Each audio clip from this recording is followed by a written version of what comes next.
Nah ini Habib ki goblok-goblok langkah sing bisa ngel. Langkah sing bisa. Mulai sing arane Bahar Smith maca kitab kualik, Pak. Antu huruf Arab ku ditulisnya sing tengen marani sing kiwe marani tengen diwaca sing tengen marani kiwe si pribet. Wah, toling rasaiku mu'allim. Begitu itu. Na'udzubillahi min dzalik, tsumma na'udzubillahi min dzalik. Malam hari ini pelantikan pengurus perjuangan Wali Songo Cirebon diadakan di pondok kami. Ini adalah bentuk daripada dukungan kami kepada PWI. Saya sudah katakan di media bahwa PWI itu bagus sekali. Bukan karena ketuanya kakak saya, bukan. Malah saya ini nggak boleh deket-deket dengan Syarif Abbas. Ngobrol serius 1 menit, kesananya itu berantem kalau saya dengan Syarif Abbas. Makanya jangan deket-deket. Jadi saya ini sangat objektif mendukung PWI. Bukan karena Syarif Abbas kakak saya, bukan. Tapi karena programnya itu yang membuat saya ini sangat mendukung. Pertama adalah pelurusan sejarah. Dimana di hari ini kita menghadapi satu tantangan. Banyak sekali oknum-oknum yang menyelewengkan sejarah kita. Dari mulai NU, yang menurut saya pribadi itu bukan hanya sebagai sebuah organisasi atau jamaah, tapi NU itu amanat syariat bagi saya. Di hari ini ada oknum-oknum yang membelokkan sejarah NU. Yang kedua adalah pemalsuan nasab, di mana pemalsuan nasab ini dipakai oleh mereka untuk mengelabui dan mendoktrin masyarakat dengan tidak baik. Di darah saya ini ada darah Rasulullah. Di darah saya ini ada darah Nabi Muhammad SAW, tetapi itu bukan sebagai sebuah contoh tauladan, itu dipakai dan dipergunakan untuk membohongi masyarakat, bahkan yang lebih kejam daripada itu untuk menindas masyarakat. Yang padahal secara nasab kajian dari Kiai Imaduddin Utsman ini hal yang sangat luar biasa, membuktikan bahwa secara nasab mereka ini batal, bukan turunannya Kanjeng Nabi, yang justru malah turunannya Kanjeng Nabi itu adalah keturunan Wali Songo. Saya cucunya Syekh Syarif, begini-begini kata saya diturunannya Nabi. Ada yang ngomong, masa turunan Nabi cungure pesek kiri jari kita.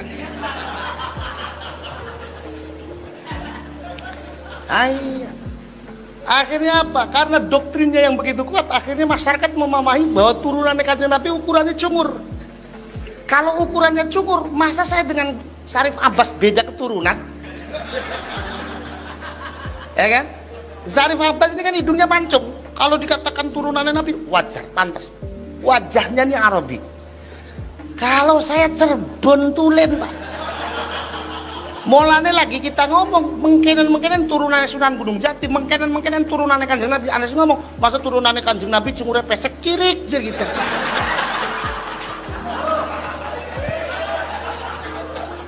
Ya boleh. Itu kalau orang Cirebon ngomongnya begitu, Cek. Kiri. Kalau orang Jawa Timur jajuk gitu kan. Nah, ini perlu diluruskan. Kiai Imaduddin mengupas soal nasab, yang kemudian ditemukan pada dasarnya adalah kita yang memiliki jalur nasab yang pas dengan Rasulullah. Tujuannya adalah bukan untuk sombong-sombongan. Tujuannya adalah bukan untuk dipamerkan, tapi tujuannya adalah sebagai contoh toladan bagi pribadi kita. Saya sampai di hari ini jangankan nyontoh Kanjeng Nabi, nyontoh bapaknya sendiri saja saya belum bisa. Apalagi nyontoh kakek saya. Diceritakan yang namanya Mbah Mutaat ini besok dinyatakan umur 15 tahun itu sudah berpuasa. Sampai ketika wafatnya beliau ini dalam kondisi berpuasa. Kakek saya jatuh kepada saya cucunya, untung bulan Ramadan pol saya itu puasa. Untung di sunnahnya Syawal, orang-orang pada 1 minggu, saya cukup 3 hari saja. Ada yang nanya, Rip, ngapa di puasa makan telung dina bisa jarewel dari kita, ganjarannya pada baik dari kita. Tak mengkononnya tergantung ikhlasnya.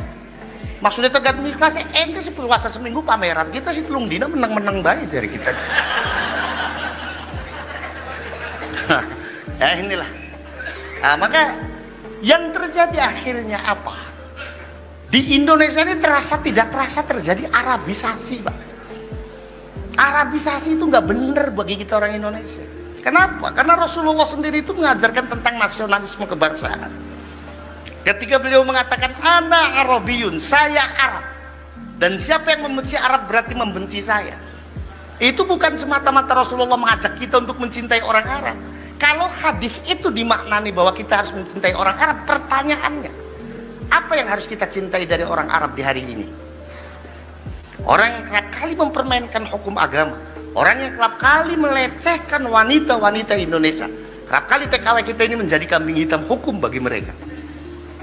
Rasulullah mengatakan ana Arabiyun, itu nasionalisme kebangsaan. Kenapa? Sebab kalau kita teliti dari sisi nasabnya, yang namanya Rasulullah itu sejatinya bukan orang Arab, Pak. Rasulullah itu mu'arrab, orang yang diarabkan. Beliau adalah cicit dari Nabi Ismail alaihissalam. Nabi Ismail adalah putra dari Nabi Ibrahim alaihissalam. Semenjak kapan Nabi Ibrahim hidup di Arab? Beliau dilahirkan di Babilonia. Kemudian beliau uzlah ke Palestina, yang secara letak geografis Palestina ini masuk wilayah Israel. Israel di dalam Al-Quran Allah menyebut dengan sebutan bangsa tersendiri, ya Bani Israel. Jadi Rasulullah itu sejatinya bukan orang Arab. Kalaupun beliau mengatakan ana Arabiyun, dan barang siapa orang yang membenci Arab berarti membenci saya, itu adalah nasionalisme kebangsaan. Maka mencerna hadis ini harus dilihat konteksnya. Konteksnya adalah nasionalisme kebangsaan. Maka kalau kita mau mencontoh apa yang dikatakan oleh beliau, kata beliau ana Arabiyun, maka jatuh kepada kita umatnya yang ada di Indonesia, katakan ana Indonesiun. Kalau beliau mengatakan siapa yang membenci Arab berarti membenci saya, jatuh kepada kita umatnya di Indonesia, katakan barang siapa yang membenci saya, membenci saya Indonesia berarti membenci saya. Itulah. Nah ini Habib ki goblok-goblok langkah sing bisa ya. Langkah sing bis. Mulai singarane Bahar Smith maca kitab kualik, Pak. Huruf Arab tuh ditulisnya sing tengen marani sing kiwe marani tengen, diwaca sing tengen marani kiwe si prida. Wah, toling rasaiku mu'allim. Begitu itu. Na'udzubillahi min dzalik, tsumma na'udzubillahi min dzalik. Terjadi Arabisasi sehingga sekarang ini orang Indonesia itu kalau ngomong gak gaya Arab, disangkanya gak gaya. Ana liko ukhti akhi gabal gabul. Saya bilang, kenapa ente pakai bahasa mengkonon? Jadi dia ngomong, bahasa Arab bukan afdol. Iya, bahasa Arab itu afdol, tapi sing Qur'ani. Ariana wong mati diucapkan inna lillahi wa inna ilaihi raji'un. Ketika kita mendapatkan laining dalan astagfirullah, ketika kita melihat sesuatu yang menakjubkan subhanallah. Ari akhi ukhti gabal gabul bahasa congor irit kita. Nggih napa nggih? Kalau Syarif Abbas ini pinter bahasa Arabnya. Kalau saya nggak bisa, saya bisa bahasa Arabnya sesuai nahwu sorof. Makanya ketika saya umroh, saya lagi ngopi di warung. Saya nuang kopi luwak white kopi, Bu. Ada orang Arab datang. Malkah huwa ya haji? Ki kopi apa? Kita ini keder, kopi luwak nih bahasa Arab apa? Akhirnya jari kita hadhil qahwa allati tahruju min silitil luwaki. Ya tuh bahasa Arab apa kopi luwak?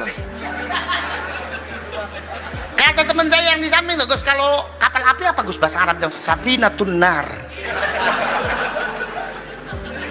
Nah, terjadi Arabisasi, disangkanya yang namanya bahasa Arab akhi ukhti gabal gabul. Itu afdol, bukan. Yang afdol dalam bahasa Arab itu yang Qur'ani. Nah, makanya saya kalau ngomong sama Hadratus Seks Habib Ali, ya kalau Hadratus Syekh buat Mbah Hashim, kalau buat Habib Ali Hadratus Seks.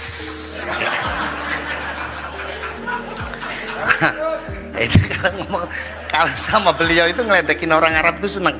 Saya bilang, beliau kan waduh rambutnya gondrong, awaknya gede, percis kayak foto Gajah Mada gitu.